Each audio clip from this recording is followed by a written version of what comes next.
लेकिन थोड़े से ड्रोन क्या जम्मू शहर पे घूम गए या दिल्ली के आसपास के घूम गए, चीखें निकली नहीं निकली। दूसरे दिन कहते सीज फायर होना चाहिए। क्या हमने सोचा था कि पहलगाम होगा? हमारे एयरपोर्ट खत्म हो जाएंगे, हमारे होटल खाली हो जाएंगे, हमारी टैक्सी खत्म हो जाएगी। मत मारिए मेरे लीडर को ताना। मेरा लीडर उमर अब्दुल्ला बहुत इस मुश्किल के दौर में है, ये सरकार मुश्किल के दौर में है। क्या हम जंग के कभी हक में नहीं रहे, ना मेरी लीडरशिप रही। हम कभी जंग नहीं चाहते कि बॉर्डर के लोगों ने इन 75 साल में इन गोलों को सहा, इन गोलियों को सहा पाकिस्तान की हो, लेकिन कभी भी हिम्मत नहीं आ रही। लेकिन थोड़े से ड्रोन क्या जम्मू शहर पे घूम गए या दिल्ली के आसपास के घूम गए, चीखें निकली नहीं निकली। दूसरे दिन कहते सीज फायर होना चाहिए। तो स्टेट आज आप उसको स्टेट कह सकते हो? बोल के दिखाओ स्टेट। उन चीजों पे बात करिए। ये चंद लोग हैं, हमारे बीच में भी कुछ लोग ऐसे हैं जो बीजेपी की आइडियोलॉजी लेके चल रहे हैं। वो जाके दिल्ली में बीजेपी से मिलते हैं छुप छुप के, या यहाँ जाके छुप छुप के मिलते हैं। कोई एलजी को मिलता है, हमें नहीं पता कौन मिलता है। जानते हैं लेकिन हम बोलते नहीं। एक दिन वक्त आएगा, मेरा रब उनको सजा देगा जो हमसे गद्दारी कर रहे हैं। जितना मर्जी बड़ा होगा वो, लेकिन जो शेर कश्मीर के विजन, शेर कश्मीर के बताए हुए रास्ते पे जो हम चल रहे हैं, जो जम्मू कश्मीर को मजबूत करने के लिए हम चल रहे हैं, हमारे इस जम्मू कश्मीर को हमारे वापस स्टेट बनाने के लिए स्पेशल स्टेटस की जो लड़ाई चल रही है, इसको तोड़ने की जो भी कोशिश कर रहेगा, जितना मर्जी बड़ा हो जाएगा, मेरा रब उसको बख्शेगा नहीं। क्योंकि ये गरीबों की डिमांड है, उन मजलूमों की डिमांड है जिनके घर घर में बच्चा बेरोजगार है। हम कोई फाइल निकालते हैं, वो फाइल कहां जाके फंसती है आपको नहीं पता।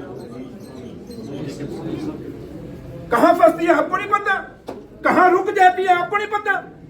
कितने रूस की फाइल है, कब से आज कितने 5 महीने हो गए, कौन से दफ्तर में फंसी है आपको नहीं पता। पर हमें आप पूछ रहे हो, आप हमें शाबाश दें। हम आपके पास क्यों आते हैं? आपके पास इसलिए आते हैं कि आपसे हम हिम्मत लेने आते हैं। हम आपसे एक जोश और जज्बा लेने के लिए आते हैं। हम वो लोग हैं, आपके सिपाही हैं, आपके योद्धा हैं जो उनके साथ लड़ रहे हैं। क्या जो बातें हम बोलते हैं आप बोल सकते हैं? आप नहीं बोल पाओगे, लेकिन हम बोलते हैं क्योंकि हमें कोई रोक नहीं सकेगा। आप बोलोगे तो शाम को एसएचओ आपके दरवाजे पे करोगे। ये बातें समझते नहीं आप, आपको समझनी चाहिए। मत मारिए मेरे लीडर को ताना। मेरा लीडर उमर अब्दुल्ला बहुत इस मुश्किल के दौर में है, यह सरकार मुश्किल के दौर में है।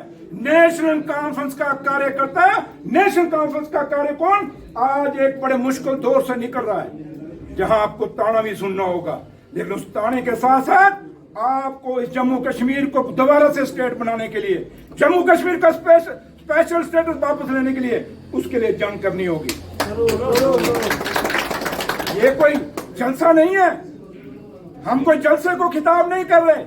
ये जम्मू कश्मीर के नेशनल कॉन्फ्रेंस की वो कारकुन बैठा हुआ है, जो कारकुन जम्मू कश्मीर की हर सरकार की बात उन लोगों तक लेके जाएगा।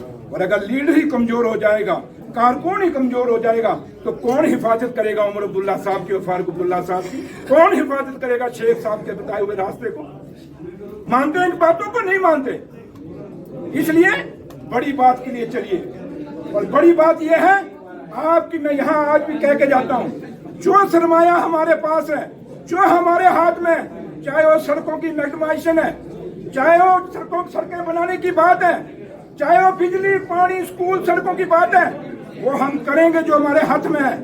लेकिन आपने घबराना नहीं, क्योंकि अगर आप हमारे आगे घबरा गए तो समझ लो हम भी आपके बीच में से। फर्क इतना है कि हम जीत के एमएलए बन गए और मिनिस्टर बन गए, वरना कल जब उतरो कुर्सी से तो बराबर के होंगे नहीं यार। इसलिए इन चीजों को समझने की कोशिश करिए। हम आपके साथ हैं, आपका दुख और दर्द हमारा है, लेकिन हम बोल नहीं सकते, आप बोल लेते हो। हम किसके आगे बोले? हमने तो आपको आके बताना कि हमें मुश्किलें क्या है, हमारी मुसीबतें क्या है। जम्मू कश्मीर किस दौर से निकला है। आज थोड़ा सा जम्मू कश्मीर दोबारा उठा था ये सरकार बनने के बाद। पहलगाम आपके सामने हो गया। क्या हमने सोचा था कि पहलगाम होगा?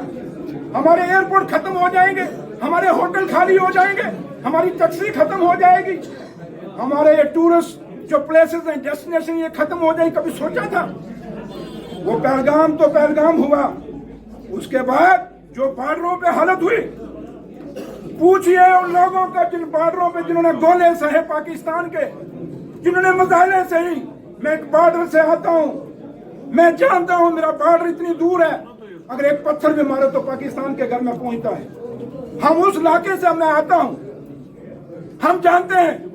लेकिन मैंने कल भी एक जगह कहा था कि हम जंग के कभी हक में नहीं रहे, ना मेरी लीडरशिप रही। हम कभी जंग नहीं चाहते। जंगों से हमेशा बर्बादी हुई है, चाहे वो हिंदुस्तान की हुई या पाकिस्तान की हुई। आम गरीब को मारा चाहता है जो कभी जंग की बात ही नहीं करता। लेकिन एक बात जरूर हुई इस जंग में कि बॉर्डर के लोगों ने इन 75 साल में इन गोलों को सहा, इन गोलियों को सहा पाकिस्तान की, लेकिन कभी भी हिम्मत नहीं आ रही। लेकिन थोड़े से ड्रोन क्या जम्मू शहर पे घूम गए या दिल्ली के आसपास के घूम गए, चीखें निकली नहीं निकली। दूसरे दिन कहते हैं सीज फायर होना चाहिए। हम तो ये कहते थे अभी कि सीज फायर लगा तो लगा रहने दो। अब गड़बड़ तो टूट ही गए थे। पूंछ आपके सामने है, क्या हुआ पूंछ को? आप उड़ी को देखिए, बॉर्डर के लोगों के घरों में जाइए, देखिए क्या हालत हुई है। यहाँ बैठ के बातें करनी बड़ी आसान है मेरे बुजुर्गों, मेरे भाइयों, लेकिन उन लोगों को पूछिए, कहते हैं जिस तन लागे वो तन जाने, क्या जाने पीर पराई। दूर से बैठ के जो कहते थे युद्ध होना चाहिए, युद्ध, आज क्या कहते हैं? नहीं नहीं नहीं, युद्ध का नाम ही मतलब क्या? हम मिसाइलों का जंग है, ये जमीनी लड़ाई नहीं है। मिसाइल का जब गोला उठेगा छोड़ तो आप देखो, लेकिन गिरेगा कहाँ? चाहे वो क्या, उस गोले को क्या पता किसका घर हिंदू का है, किसका घर मुसलमान का है, किसका घर सरदार का है, किसका घर ईसाई का है। गोला धर्म नहीं देखेगा, गोला मजहब नहीं देखेगा, गोले ने जब छूटा तो फटना तो है। इसलिए ये चीजें मेरा लिखा है। डॉक्टर फारूक अब्दुल्ला साहब हमेशा कहते थे कि जंग नहीं होनी चाहिए, लेकिन ये कहते थे नहीं जी ये पाकिस्तानी है। आज पता लगा जगह थोड़े 3 दिन ही चला, आज डॉक्टर फारूक अब्दुल्ला साहब का स्टैंड क्लियर हुआ।